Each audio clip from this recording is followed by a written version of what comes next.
Tumsifu Yesu Kristo.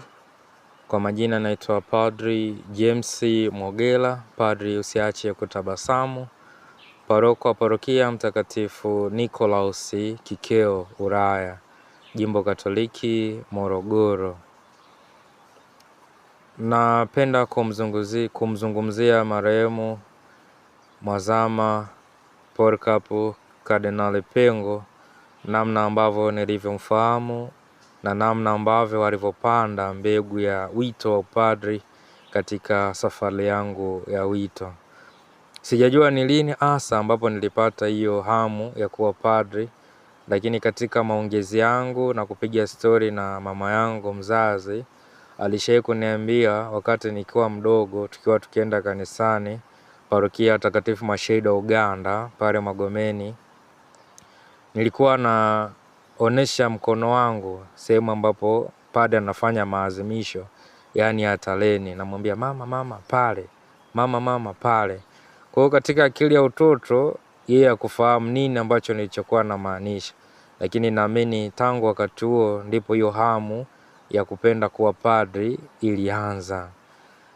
Tukaanza maisha ya utume katika jumuiya ndogo za watoto, jumuiya Mtakatifu Francisco Asizi pale Magomeni Kota. Tukajiunga na chama cha Utoto Mtakatifu, na mnamo mwaka 2000 ndipo tukapokelewa rasmi katika iko chama cha Utoto Mtakatifu, na mtu ambaye alikuja kutupokea alikuwa ni Mwazama Polycarp Kardinali Pengo ambaye sasa ni marehemu. Katika ile sherehe nilifarijika, ndo kwa mara kwanza unamwona kardinali, unafurahi. Lakini cha pekee zaidi ilikuwa ni wakati wa chakula. Kwa wakati tulipokuwa tunakula, wengine wamejipanga mstari, akaniita. Alivyoniita akaomba naomba tupige picha, maana tulikuwa watoto ambao tumevaa sare za vipapa. Akapiga goti ili awe sawa na kimo changu, mimi nikasimama pembeni yake, akapiga picha. Kwa hiyo nilikuwa ni mtu mwenye furaha kwamba umepiga picha na kardinali, na ilikuwa ni ile hali kwamba mtoto unaogopa kuomba kupiga picha, lakini ni mwenyewe ambaye aliomba kupiga picha. Kwa hiyo ilikuwa ni unyenyekevu, ilikuwa ni tendo ambalo ni jema ambalo limebaki mpaka leo katika kumbukumbu za maisha yangu. Kwa matamanio mimi kutaka kuwa padri yakaendelea, tukaendelea na seminari, tukaendelea na vyama vya kitume, watumishi. Kwa wakati wa maazimisho yale ya misa za kipaimara, alikuwa akija, unatumikia, unamuona, ukimsalimia, anakutia moyo, anakuambia naye uwe padri. Kwa ile sauti ikawa kila ikijirudia. Tulipoenda seminarini, Visige seminari, akawa mara kwa mara anakuja kutembelea ile seminari ya Jimbo Katoliki Dar es Salaam. Tunaonana naye bado anazidi kutia moyo kwamba natamani siku moja nawe uje kuwa padre. Kwa hiyo tuliendelea hivyo hivyo. Wakati wa kuonana naye, ile hamu ya kuwa padri, wakati tunafanya mtihani wa kupokea sakramenti ya kipaimara, tuliahidiwa wale watoto 10 ambao watakaofanya vizuri basi watapata zawadi ya kula na kardinali. Kwa hiyo ilikuwa ni jambo jema, alikuwa anafanya bidii ya kujifunza na kufaulu vyema mtihani. Kwa hiyo tukapata nafasi hiyo kukaa meza moja na kula na kardinali. Kwa hiyo ilikuwa ni raha, yani unatamani zaidi kuendelea naye siku moja kuja kufikia upadre. Maana ni vitu vidogo tu ambavyo vinaweza kumpa hamasa mtoto zaidi kupenda hiyo kuwa padre. Nakumbuka wakati ule paroko alikuwa ni Father Beno Kikudo. Kwa alikuwa anatupenda, silikuwa watumishi watale tangu tulikuwa Utoto Mtakatifu. Vile vizawadi, mara amepewa viatu, kuna safari za watumishi kwenda kule. Kwa ile hali mtu kawa natamani na wewe siku moja uweze kuwa padre. Sasa katika maisha na matembezi ya kukutana na Mwazama Polycarp Kardinali Pengo, katika ile hali ya utoto kawa unapenda namna hata anavyosalisha, namna anavyoongea. Kuna ile muda mnaiga zile sauti namna ambavyo Mwazama alivyokuwa anaongea. Kwa hiyo nadhani na mimi nilikuwa na hicho kipaji, sasa sijui kimepotelea wapi. Nilikuwa napenda kuiga namna sauti za watu na nilikuwa nazipatia vile vile. Kwa jina la Baba na la Mwana na Roho Mtakatifu.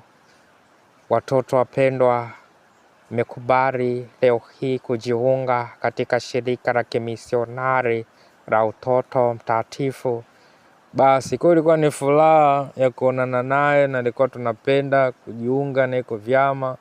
Kama mara nyingi ukionana naye bado unapata ile hamu na tamaa ya kuwa padri. Nilikuwa nikiangalia picha zake, ile picha ambayo official ya kardinali, nilikuwa natamani naichora mara kwa mara anapotokea kwenye maazimisho, nachora, tunampa zawadi katika ile akili ya utoto. Mpaka sasa hivi nachora vizuri. Hata mwisho nakumbuka nikamkabidhi picha yake ambayo nimeichora, ilikuwa ni mwaka 2019. Ilikuwa ni upadirisho wa mapadi fulani pale kina Father Titus Mwami ambayo ilifanyika nadhani parokia Segerea. Ndipo pale nilimkabidhi picha ambayo niliichora. Na mara mwisho kukutana naye Mwazama ilikuwa alivyokuja Morogoro. Nikamkumbusha, nikamwambia bwana, mimi ulinipokea kipindi niko mdogo kabisa mwaka 2000 Magomeni. Ulikuwa mtoto mtakatifu. Ndio, ila bado tuliendelea kukutana. Sasa wakati huu hapo tayari niko padri. Akaniambia kweli kuna mtoto mwingine mtakatifu niliwapokea anatoka Mafia, unamfahamu? Nikamwambia ndio, tumesoma wote. Nadhani ni Padre Paulo Mamboreo huyo ambaye anatoka Mafia. Kwa sasa zile sauti na maisha yake zikanifanya mpaka nimfahamu vizuri, nikatamani na mimi kuingia katika safari ya wito. Kwa kusema kweli alini inspire kwa kiasi kikubwa kupenda, kutamani siku moja na mimi niweze kuwa padre. Alikuwa ni mnyenyekevu, alikuwa ni mtu mpole. Nakumbuka hata alivyokuja Visiga, tunaona kabisa ni mtu ambaye yuko makini katika mambo ya imani na mambo ya liturujia. Kama wa seminari ilikuwa ni muda wa jioni, tuna maongezi na baba askofu Mazama Polycarp Kardinali Pengo. Wakati huo ni askofu mkuu wa jimbo Katoliki la Dar es Salaam. Alikuja kutembelea pale seminari ndogo Visiga. Basi ilitokea baadhi ya mseminari alilala wakati yake akiongea. Ile tukio alikasirika mno.